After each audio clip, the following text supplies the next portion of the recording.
In this audio, I'm going to discuss the multiple things that I have noticed over the years in speaking to many clients that triggers CBP into cancelling, revoking your Visa Waiver ESTA, and that in turn causes a denial of your admission entry into the United States. So huge problems. And it's worth noting, listening to this, to make sure that you don't do any of these things and are aware of them.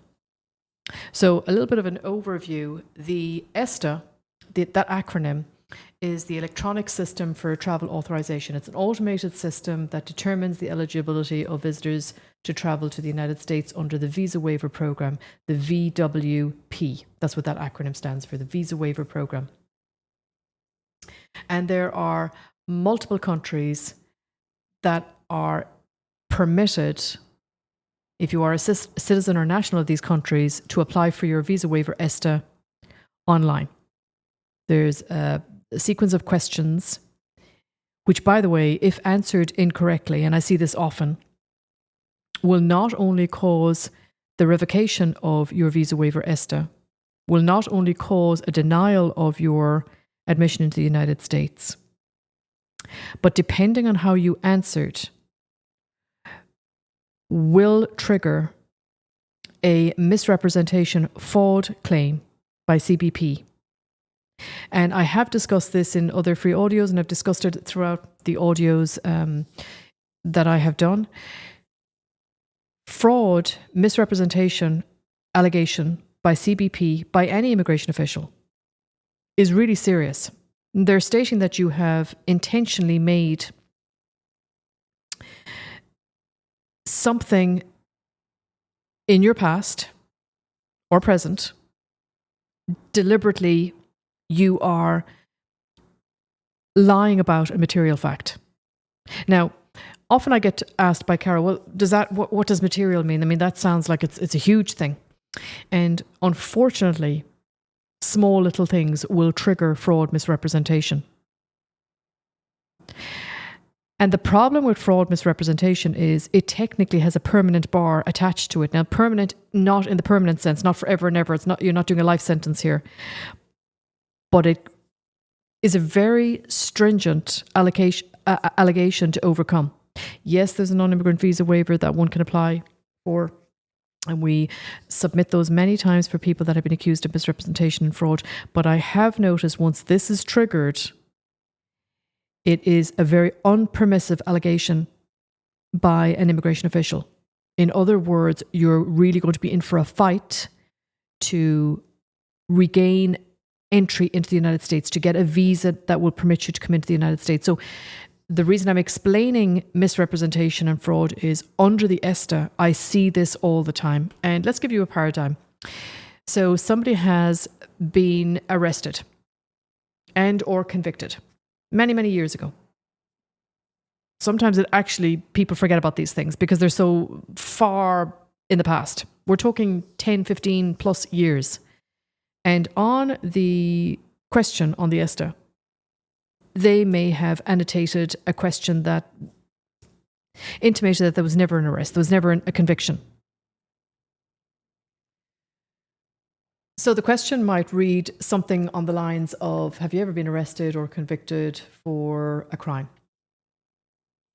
And there's additional language, such as it resulted in serious damage to property and or serious harm to another person or a government authority.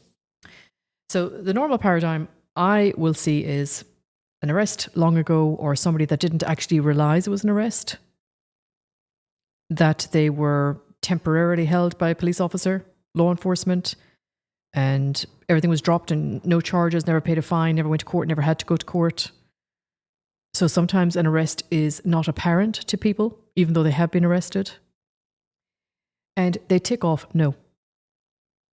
They will enter the United States multiple times, having a great chat with the officials as they enter over the years. No problem, everyone's friendly, everything's great. Then one fine day, they show up at the airport now. All hell has broke loose because an officer is saying, you were arrested back in 1800. I'm being facetious, but it's a long time ago. And we noted that you have put that you were never arrested. Why was that? Now you're going to start talking because you're nervous and you're freaking out. And I've talked about this in audios. I will always go through it with my clients when I'm prepping them. You don't need to be talking to immigration officials. The more you talk, you're probably doing more harm. I'm not saying that you lie. There's a huge difference. You must always speak the truth, tell the truth, nothing but the truth. But you only give information on a need-to-know basis. So if they're not asking, you don't need to be telling them convoluted stories that could be adding more harm to you. And more often than not, it does. And now the officer is saying, well, you ticked no. You made a fraudulent misrepresentation. We are revoking your ESTA. We're denying your entry. And they will annotate it. And it will be an annotation, misrepresentation, fraud. Normally when immigration are annotating the reasons for either a denial of a visa, and in this audio I'm talking about specifically a CBP port of entry, immigration official denying your entry, they're annotating it under section 212. And the code that you will possibly see is 212, and all of these are in parentheses individually, A6CI. You made a material misrepresentation in order to obtain an immigration benefit. And a lot of people are thrown off by that word material because they think it has to be something really serious or something, extreme. Material is to do with your scenario. Regardless of how insignificant you think it is, it's material if many years ago you were arrested, whether you realize it or not, and you ticked off no, an officer is going to say you made a material misrepresentation. And now that triggers us having to fight for your case. And often when material misrepresentation is triggered, it's very rare I see the waiver even being recommended the first time. We really have to fight, think outside the box, strategize. What do we do? Do we send you to this consulate, that consulate? Do I have to contact the consulate before? Do I have to send you away and say, look, do X, Y, and Z, make sure you have this all in order before we can even fight for this? It's a higher standard I'm fighting against when I see misrepresentation and fraud. So the purpose of this audio is to explain the things that I commonly see that will trigger a CBP port of entry officer denying your visa waiver ESTA and possibly even triggering this dreaded material misrepresentation or fraud, as what it really is called, as known as. So what you should not be doing under an ESTA if you don't wish to have your ESTA denied is file an online ESTA application and not tell the truth, the whole truth and nothing but the truth. And sometimes the questions themselves are nebulous. They're not the most clear-cut questions. I often have people call the office and say, Carol, I need to speak to you because I'm not sure how this question goes. And obviously I will guide that person because it is better to get the information from me than go ahead and chance your arm and say, oh, sure, look, I'll just try it this way. It can't do too much harm. It can have absolutely severe consequences because it's a really handy thing to have a visa waiver ESTA. It means you can go into the United States, you can be admitted for up to 90 days per admission. You can use it multiple times during the year because without this, you're going to need to go to the consulate to get a tourist visa or a business visa issued by a consular officer. And that is an even tougher adjudication. So when you have the rights to have a visa waiver ESTA, you should do everything in your power to make sure you hold on to it and not lose it, because the problem is once it's gone, once it's taken, once it's revoked, cancelled, call it what you like, it is very hard to get back. It's near impossible. The jurisdiction for visa waiver ESTA is CBP. It is not the consulate. So what a lot of people are mistaking about is they go to the airport, the officer denies them, cancels the ESTA, the officer smiles, says go on up to the consulate. The person now goes up to the consulate, applies for a visa, the visa is denied, and they now have their visa waiver denied, they revoked, cancelled, taken away from them, and they now have a visa request denial. They still cannot get into the United States, and the jurisdiction is out of the hands of CBP. They have denied you. You're now under the jurisdiction of the consular officers, completely separate entities going on. And it's only in very rare occasions, I would say 10% of the time, that I am going directly to CBP and requesting a reinstatement of a denied, revoked visa waiver ESTA. So what you should not be doing if you don't want to trigger a denial is fill out a form if you are not 100% sure what the question means and 100% answering it correctly.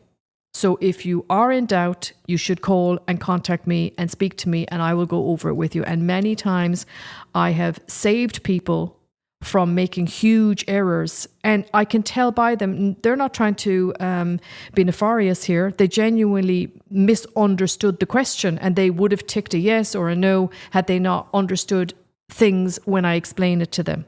So don't fill out the form and submit it online if you're not 100% sure, because it will come back and bite you. Immigration has very, very advanced security algorithms, and it will come back and bite you. And the scenario will probably be the following. You might get in once or twice, and then all of a sudden you'll show up at the airport, and as I said at the beginning, all hell will break loose, because now an officer is saying, hang on a second, you did this, we realize this, we're going to deny you. So before that happens, it's better to speak. It's really better to speak to me. A thing that I see triggering an immigration officer at the airport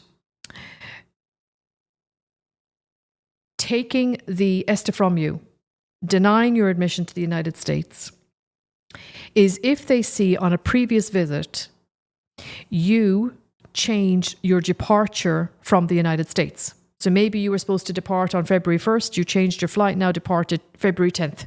It could even be a month later. You're still permitted legally to be inside the States because you're still within the requisite 90 days, but you have changed your flight departure date. For whatever reason, it causes a huge concern to CBP, because many times when I'm reading the sworn statement, the I-877 that CBP will get you to sign if you are in the dreaded secondary inspection and interrogated by an immigration official, many times I will see on the questions, and they go into great detail, why did you change your flight?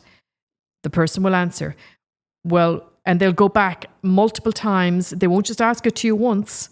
They're confirming over and over and over that you changed your flight date. And it causes a problem.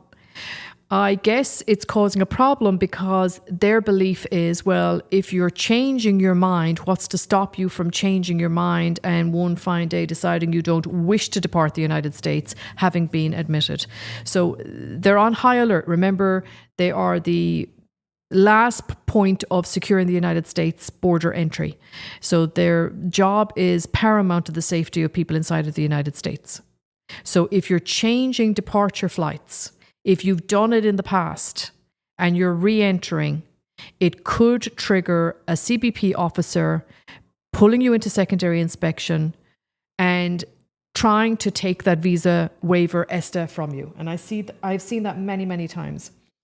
Another huge trigger is if you state to an immigration official at the airport that you have worked you have worked voluntarily. Wow, what a mouthful. You've worked voluntarily in the past, or you're coming into the United States to work voluntarily. Now, I've done a free audio on what is legally permitted under volunteer work. It is not just because I'm coming in, officer, and I'm not going to be paid. That's not volunteer work. That's layman's terms volunteer work. That's not immigration's understanding of volunteer work. So you should listen to the free audio I've done on volunteer work, as it explains to you the categories, and there are very few that permit you to do volunteer work. So if you are stating that you wish to come into the United States and the officer says, what are you coming in for? And you say, I'm going to volunteer, and it's not one of the permitted activities under volunteering, you will be denied entry and they may take that visa waiver from you. And I see that. Or the other scenario is you have previously been inside the United States. Now you're being stopped for whatever reason. It could be random. It could be something you said, or you could, it doesn't matter. They're now questioning you. And if they ask you, they'll ask you a sequence of questions, and it will be, okay, so the last time you were inside the United States, I noted that you were in for 3 weeks. Well, what were you doing? I volunteered, officer. And then they will start drawing everything out of you. Well, what were you volunteering in? And you'll say what it was and how long did you do it for? And did you get paid for? No, officer, it was volunteer work. And before you know it, they're then going to finish the questioning with you, and they're going to say, sorry, we're going to deny you because you should not have been doing what you were doing. It is not permitted under volunteer work. You breached the legal requirements under your visa waiver. You no longer have a right to it. We're going to revoke it from you. So another problematic area that I see that will trigger a visa waiver revocation, cancellation is either admitting to you wish to come in to do volunteer work or you have previously done it in the past if it is not permitted as volunteer work. So please listen to the free audio on volunteer work as it will tell you what is permitted. And I see this so many times. It often comes up as well where somebody has finished a visa, for example, a student visa, a trainee visa, and they have that grace period. So they're no longer working for their sponsor employer. And now they have a few, I don't know, maybe we'll say 3 weeks in the United States, and they decide they want to volunteer work inside the United States. It will come back and bite you because now an officer is saying, what did you do during that period of time, et cetera, et cetera. And that's how it goes. So I guess a very good takeaway from this should be your past will always catch up with you when it comes to immigration. It's not forgotten by immigration. They have extremely prodigious memories. They're not going to forget things that you have done in your past. You may have got away with it once or twice. Nobody questioned you. But one fine day when you least expect it, you will be questioned about your past. So the whole point of these audios is to preempt any issues moving in the future. And if you feel, gosh, Carol's saying something that really is personal to me, I have done that, what do I do now? Pick up the phone, call me. And let's try and figure this out for you before it becomes a problem. The next area I see that triggers CBP questioning you and a possible revocation of the ESTA is your own words. How you say things. How much information are you giving away? Why are you talking so much? Why are you using inaccurate words? Why are you saying the word work, for example, under a business visa that does not permit work? Why are you talking about, for example, activities that are not permitted under whatever visa you are under? For example, a permitted legitimate business activity under a business visa, for example, attending a conference. That is not the same as sitting down with a client and doing the work with them and then going home and getting paid by your foreign company. You cannot work under a business visa. You cannot do day-to-day operational activities. Why are you saying if it's a trainee visa, an H3 visa, that instead of doing employment that's incidental to the training and the officer says, how much work are you doing? And you're like, well, at least 50%. That's not incidental. That's primary employment. Why if, and the list goes on. So please understand the legal requirements that you are permitted and that you must adhere to under any given visa application. So depending on the visa classification under which you have either been previously admitted and are currently seeking admission, know what you are and not permitted to do. Because if you start using words, even though you may feel you're not doing anything wrong, and sometimes people are using innocuous words and they genuinely are not doing anything wrong, but the word is misleading. So an officer defaults on denying you. They're busy. They're trying to secure the borders. They're not going to try and figure this out and hold your hand. That's not what their function here is.